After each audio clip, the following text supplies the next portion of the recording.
On the seventh day after my daughter's tragic passing in a car accident, the person responsible was sitting in my husband's passenger seat. My husband, a top-tier lawyer, was mounting her defense. I scrambled for evidence outside the courtroom while he protected her inside, until I fell gravely ill and remained in a coma for half a year. When I woke up, I stopped pursuing the truth. I stopped asking questions hysterically, because I had started to forget my daughter's voice. The sound of her calling mommy had become blurred in my memory. Even her face was beginning to fade. And Ethan was still preparing late into the night for that woman.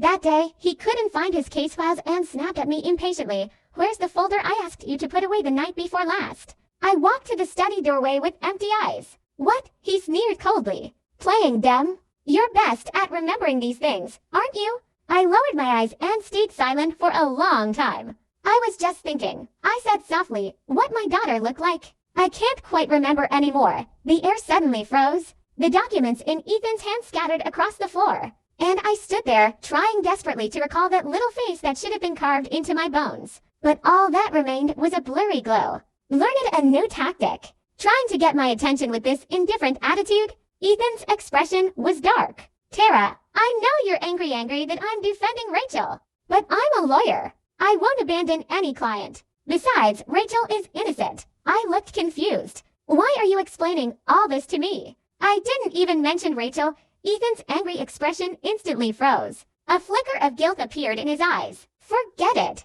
I'll find it myself." I turned and went back to the bedroom. Just as I was about to lie down, Ethan's gentle voice came through the door. "Rachel, what's wrong? Don't cry. Tell me slowly. I'm coming over right now." After a while, the bedroom door was pushed open. "Rachel's having some trouble. I need to handle it," he explained uncomfortably. Oh, Ethan froze. But I simply nodded calmly. Ethan left in anger and didn't come home all night. The next evening, he returned with Rachel. She cowered timidly behind Ethan. "Tara," Ethan coughed uncomfortably. Rachel's address was exposed. "I'm letting her stay at our place for a few days," Rachel whispered. "Tara, I'm sorry for intruding. Those people are calling me a monster." How fake, I thought. At the dinner table, Rachel sat next to Ethan, placing peeled shrimp into his bowl. "Ethan, you have a sensitive stomach." She shot me a challenging look.